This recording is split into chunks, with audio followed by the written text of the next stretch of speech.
It's my nerd world, and welcome to it, a Star Wars show.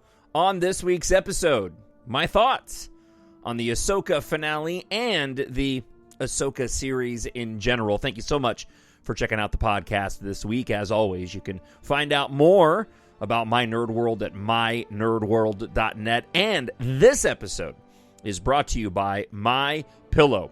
Get amazing discounts on all MyPillow products, including the My Slippers, which I absolutely love. I'm wearing them right now. Go to mypillow.com, click on the radio listener square, and enter the promo code JUSTICE to get huge discounts on all the MyPillow products.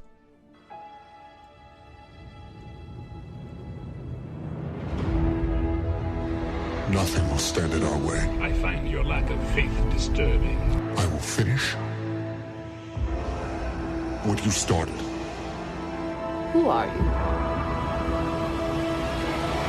I'm no one. There are stories about what happened. It's true. All of it. The Force. It's calling to you.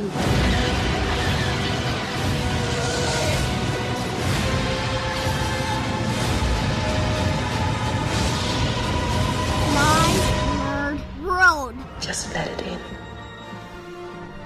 Welcome to it, a Star Wars show. I'm your host, Jon Justice. Glad you are checking out another episode. As always, like and subscribe if you are listening, watching on YouTube, and subscribe to the podcast on whatever podcast platform you happen to listen to your shows on. Not a long show today. I just want to share with you my overall thoughts of the Ahsoka finale and the series itself. If you want to email me, TalkShowNerd@gmail.com.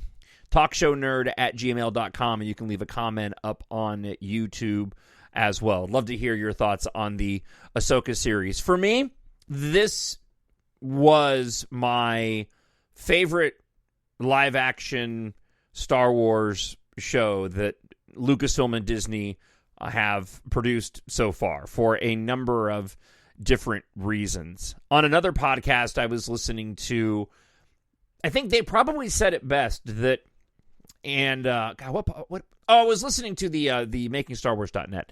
One of the individuals on there, I think it was Bespin Bulletin, made a comment about how there was a level of consistency in Ahsoka.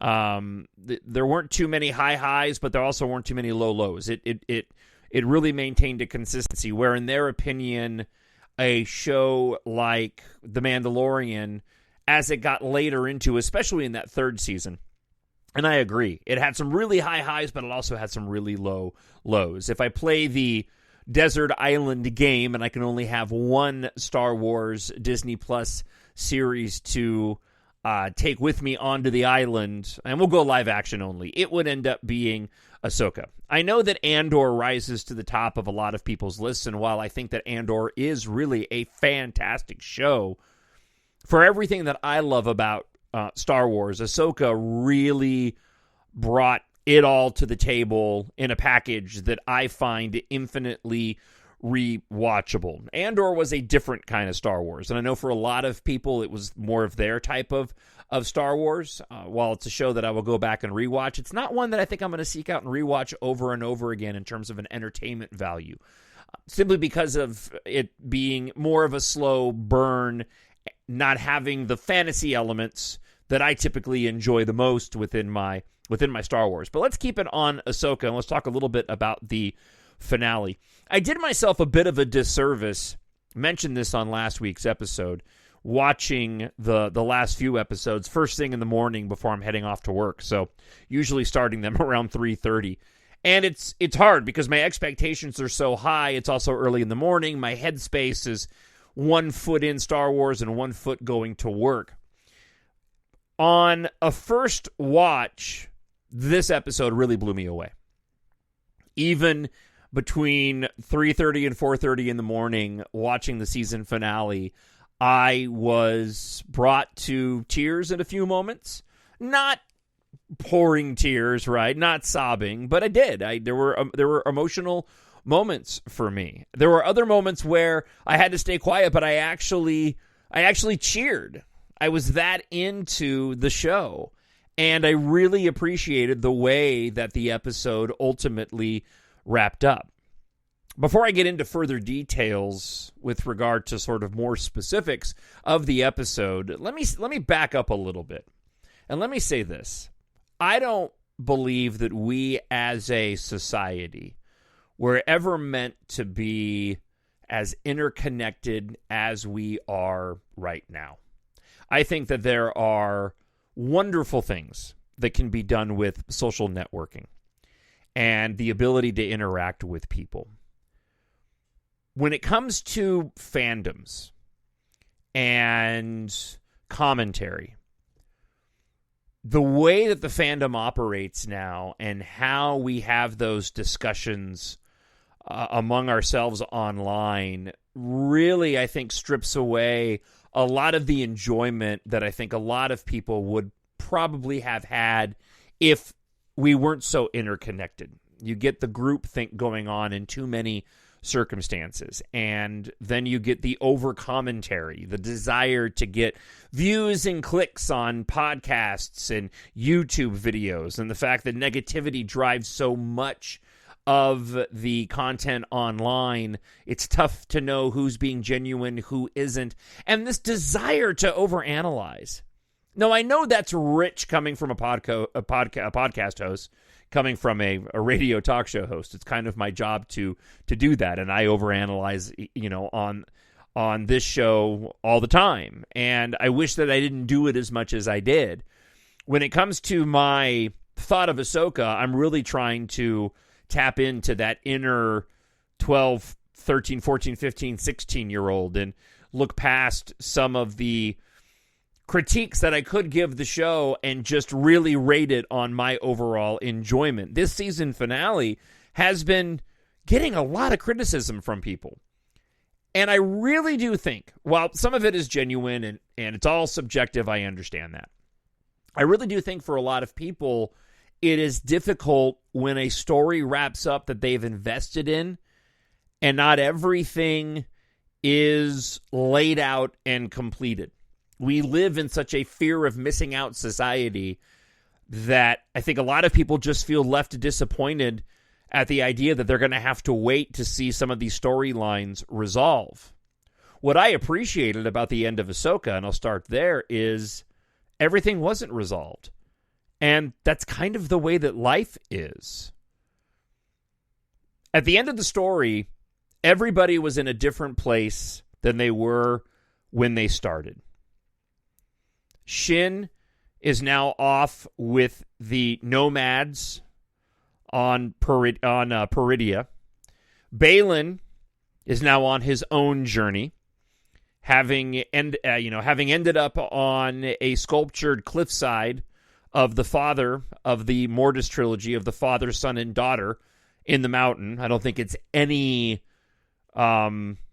mistake. It's not. It was intentional that the daughter's face was cut off, given what had happened to her in the Mortis arc in Clone Wars. For those that are familiar with it, him looking off at the light on the mountaintop off in the distance, which is a direct reference to the Mortis arc when Anakin Skywalker on Mortis saw exactly the same thing and made the comment that I know that what I seek is there, and that's where the father was in that story. Where that is going, I don't know, and I'm okay with that. It's a tragedy that we lost the actor who played Baylan Skoll. They'll probably have to go and recast him, assuming that they go and wrap up that particular storyline. I could understand the complaints that some people have who aren't as familiar with Rebels that don't understand, or the Clone Wars for that matter, that don't understand exactly what that meant. But considering that was directly a Clone Wars reference, I'm thinking that Lucasfilm knows they have the data to know how watched the Clone Wars was, and that a majority of the Star Wars fans that are watching Ahsoka are aware of the Mortis arc, the father, son, and daughter, what it meant to the Clone Wars series. You've got Thrawn and the The Night Sisters, right? The witches ending up on Dathomir. Don't know exactly how that's going to play out. Of course, you have Sabine and Ezra stuck on the planet as well. Sabine sees Morai, the owl, indicating, at least for me, that Ahsoka sees Morai, her owl. And then that indicates to Ahsoka, the way that I interpreted it, as she knows that she is where she needs to be, and she says as much to Sabine in that moment. And then you get one of the tear-jerking moments for me, and that was Ezra's return to Hera. And as a longtime Rebels fan, that carried a lot of significance simply because Hera's connection to Ezra, being that this was Kanan's Padawan, Hera just being as motherly as she is, and ultimately Sabine, I don't want to say redeeming herself, but accomplishing the goal when she made that fateful decision to give Baylan Skoll the map. Again, as I mentioned in the episode, in covering that particular episode, I don't think that Sabine really had a choice in the matter. She destroys the map. She's going to die. You do end up putting the galaxy at risk. There is no doubt about that as it relates to Thrawn, and she certainly did. But that was a very human choice to make that I think most people would have made. The decision that she made in the episode itself to stay behind and save Ahsoka, almost a commitment to her that she is going to be her Padawan, sets up the fact that, or lays out that it wasn't all about Ezra in the end. It was about Ezra getting home, but it wasn't all about her. Let me rephrase that. I'm getting that wrong. It wasn't all about her. And the fact that she decided that she was going to risk staying behind to save her master, essentially, and then hoping that Ezra would get home, which he did. Again, at the end of the episode, everybody was in a different place, and the storylines were wrapped up, even though there's more story to tell. Maybe it's a byproduct of having seen The Empire Strikes Back in theaters and knowing what it's like to end on a cliffhanger, even though this was less than a cliffhanger. I mean, you could never revisit it, and we will. You could never revisit this story, and that would be okay. But we will revisit the story, whether or not this storyline or these storylines get picked up in a separate series, whether this gets picked up in The Mandalorian or we end up getting in Ahsoka Season 2. The initial news after the finale of Ahsoka was that it was more of a conversation than it was anything laid out specific about an Ahsoka Season 2. I think a lot of that had to do with the writer strike, but Deadline was reporting that it looks like that conversation now has picked up, and that more than likely there will be an Ahsoka Season 2, eventually leading into Dave Filoni's Mandoverse movie that'll wrap up all of these storylines. But for a series that definitely set out to be its own thing, and live action is really turning into its own thing. I mean, that's how I'm looking at it now. I've judged these shows based off of the quality of the production of these shows, and that's fair, and I'm not changing my mind on the lack of quality or filmmaking and directing of Kenobi that, for me personally, ruined that series for me.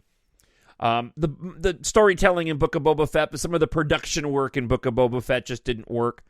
But I'm starting to look at these live-action shows almost in the same way that I look at cartoons. And I think a lot of people, or animated shows, and maybe a lot of people have already done that. I didn't typically do that. I'm always gauging my level of critique as it relates to the production off of what I see in the cinema. And when it comes to Ahsoka, I've kind of sort of leaned into this idea of, okay, this is a live-action TV show. I'm accepting the limitations of a live-action TV show, which is still tough because Andor does look much better than Ahsoka does. Watching a show on Netflix that Melinda and I, my wife, have just started watching, Peaky Blinders, which I know came out like back in 2012, but like I watch a show like that and I look at the production quality of it and I kind of just go, why can't the Star Wars shows look like that?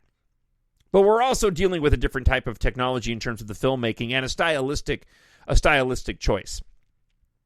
Ahsoka was so just consistent. And I really do like the look of the series, and it does fit nicely with The Mandalorian and with the Book of Boba Fett and with Kenobi, even though Kenobi had more wonky moments in its entire series, in my opinion, than all the other ones I just mentioned combined. So let me get into a bit of the season finale and what I enjoyed about it most, and getting back to the criticism of the fandom of the fandom and the season finale. Star Wars tells stories, tells legends, it's mythology, but it's at its best when it's telling these stories and pulling from mythology that's been around for, hundreds of years. What George Lucas did with Joseph Campbell and taking those myths from his childhood and grabbing all of them and putting them all together and piecing them together into the Star Wars, which eventually became Star Wars. George Lucas set out to do a very intentional thing. Dave Filoni tells those types of stories the way that George Lucas does better than anybody else, in my opinion, within the Star Wars creative body at the moment. I think Jon Favreau does a great job of pulling from some of that, sort of cherry-picking the aspects of it that he wants to use for the Mandalorian, and certainly the lone wolf and cub dynamic plays a part, and has played a part in several of the shows. But Dave Filoni really does a good job of tapping into those old legends and laying out those stories. And he doesn't hit you over the head with it. It's right there on the surface, but it's subtle. And it's one of the things that I love so much about Ahsoka is that dynamic between Sabine and Ahsoka. And the fact that we were all kind of scratching our head at the beginning of the series in how stoic Ahsoka was, and yet when you look at her in these last few episodes, that really changed, and I'm convinced that was all by design. She finally commits once again to training Sabine. Sabine going through this arc as she discovers her power in the Force. Before I forget, I thought it was really interesting when Hu Yang was talking with Ezra when he was building his lightsaber, and he explained to Ezra why Ahsoka stopped training Sabine, in that she was afraid because of what had happened to her parents after the Empire went and destroyed Mandalore, post what took place in Return of the Jedi. She was basically afraid that Sabine was going to fall to the dark side. And I'm wondering if that is going to be a thread that they'll pull on down the road. If Sabine's decision to hand over the map at the expense of putting the galaxy in jeopardy, which again I believe was the right decision, if that was a precursor to the storytelling that'll take place later and that Sabine will be tempted by the dark side.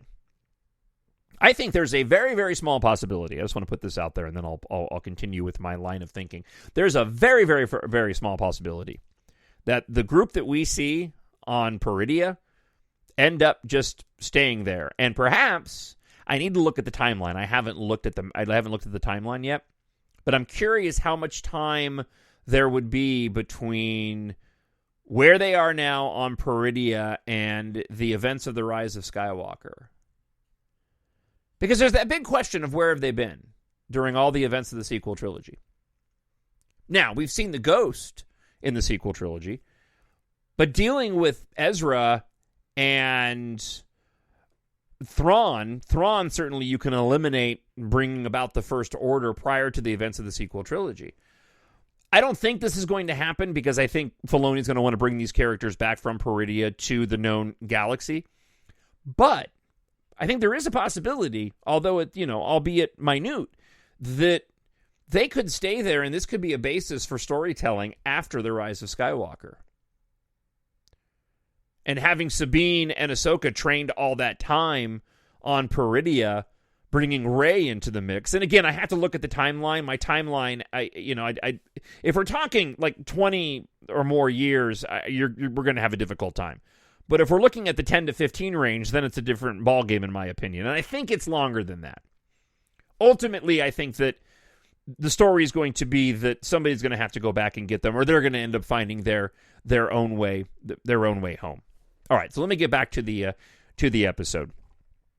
I felt that when you're looking at a finale, how are you gonna satisfy everybody? The level of consistency throughout the show remained. The level of threat was about on par. Having the dark trooper, the night troopers end up becoming zombie night troopers, I thought was fantastic. A bigger army than what they had dealt with before. It was a larger battle in terms of scope, while still small, relatively speaking. A larger battle in terms of scope than what we had seen in previous episodes, but it was fitting for a season finale. They were a legitimate threat, given that the Night Sisters had brought them back to life, and so we were essentially right. I think that those troopers were a lot like those dark troopers at the end that were such formidable opponents for Sabine and Ezra, even to the point where you could see sort of the zombie-esque nature of one of them under the mask when he was fighting with Sabine. So I thought the action was great. The lead-in, by the way, when they were on the wolves as they were heading towards the Citadel, for lack of a better word, with the Star Destroyer overhead, having the Eye of Sion lowered onto the planet. There is a famous image by Ralph McQuarrie that he did concept art for The Empire Strikes Back that shows a furry creature that I think would have been a precursor to a tauntaun outrunning a concept art version of the AT-AT. And there was a shot in that moment when they were dodging the lasers from above being fired from the Star Destroyer, the Chimera, that looked just like it was lifted from that piece of concept art. I just thought the action from top to bottom of the episode was great, and Dave Filoni really took a risk, in my opinion. This was the first time we'd really kind of seen that Night Sister magic in live action, and it works really well in animation. But I remember first watching the Clone Wars, and I don't want to say that I was having difficulty with it, but sort of accepting the idea of witches in Star Wars. It may seem weird that I was having, I don't want to say, again, difficulty, but being introduced to this new element beyond the Force. We had essentially what were wizards with Jedi Knights, I realize, but when we were first introduced to the Night Sisters and their dark magic, I was like, oh, okay, this is new and this is different. And having that translated to live action is no easy task. And I thought that Dave Filoni did a fantastic job in terms of the writing. Rick Famuyiwa, who had previously directed episodes of The Mandalorian, he was the one who directed this final episode. And I just think that overall his direction was great. Not spectacular. He's not that dynamic of a director, but I thought he did a good job. The lightsaber sequences with the three of them were just absolutely spectacular.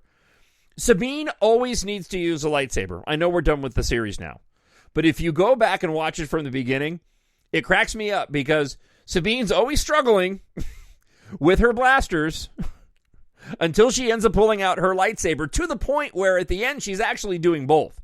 And I chuckled a little bit at that moment when Ahsoka had gone and told her to pull out the blasters when they were fighting off the zombie troopers. But every single time she gets into a battle, like, she doesn't end up winning the fight until she pulls out the lightsaber, to the point, and this was the point where I cheered. I really was desperate to see Sabine go and use the Force. And the moment when she's up against that sculpted pillar on top of that citadel, and he's choking her out, and she's beginning to make the lightsaber move, and then she force grabs it and then does the move that Kylo Ren does from The Last Jedi. That was the moment when I fist pumped, didn't cheer because the house was sleeping and it was 4:15 in the morning. I heard some people had a difficult time with the fact that she was able to then go and force throw Ezra onto the Star Destroyer. I did not. To me, this was a, hey, I did it. I've got the confidence now, and given her own connection to Ezra, to me, that was enough for me to put aside any sort of idea that she should not be that powerful and accept the fact that, yeah, she's got a connection with Ezra. You know, this whole story was about bringing him back and why she did everything. It makes all the sense in the world to me that she force grabbed that lightsaber. She's tapped into the Force now, and she's able to go and do that move. And again, I just thought it was great storytelling for Dave Filoni to decide to leave her back with Ahsoka and essentially go and complete her training. Having Anakin Skywalker at the end of the episode was a nice touch. Didn't need it.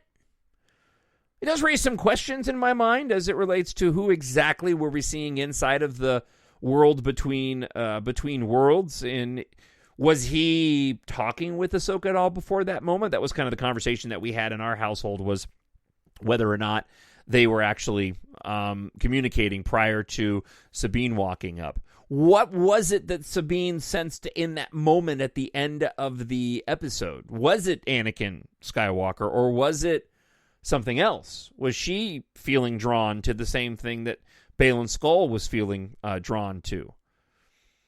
And I love the fact that for the fandom and for those that enjoyed it, we have something to talk about again. That was always one of the things with The Mandalorian that but was a bummer, was that while I enjoyed those adventures so very much, you know, there wasn't a lot you could do in terms of speculating on the mythology. You could a little bit when it comes to Mandalorian lore, but now we're back in that great Star Wars storytelling where we can talk about what's going to happen next. How is this story going to play out? Is this going to lead into the First Order?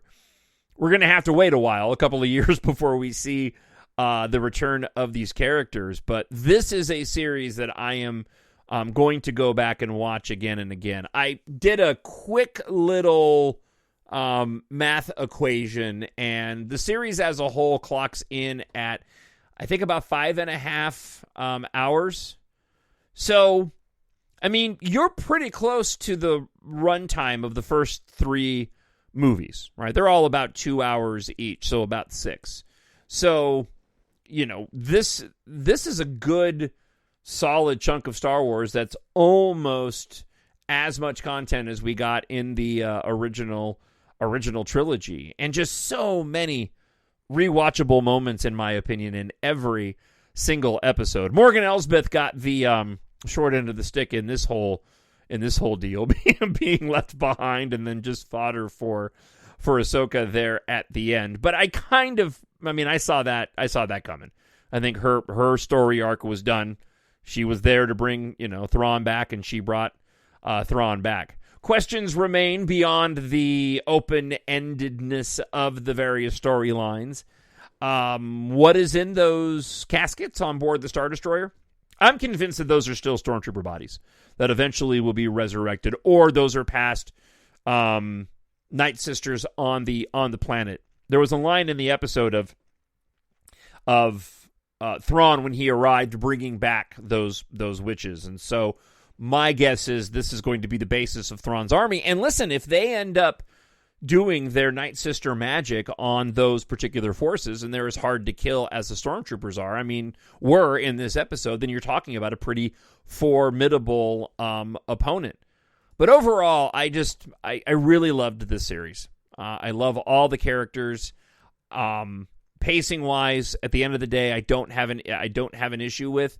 I really like the writing choices, the directing choices, and I'm trying to think of negatives for the series, and I really don't have any. Even the episode last week, after going back and doing a rewatch of it, I enjoyed much more than I did the first time around. So again, this is going to be a series that I'm going to be watching over and over again, and the first time in a long time where I'm actually kind of bummed that we're not going to be able to go and revisit these characters for a while. So it'll be interesting to see if we get any ancillary material between now and then. If there's any comics with adventures of Sabine and Ahsoka on the planet. You could do a whole series just based on the dynamics of what they've laid out on Peridia at the moment between Shin going with the nomads, Balin and his quest to go and seek out more power with what is the Mortis gods. And, of course, Sabine and Ahsoka having to figure out what they're going to do along with Huang. So what do you think?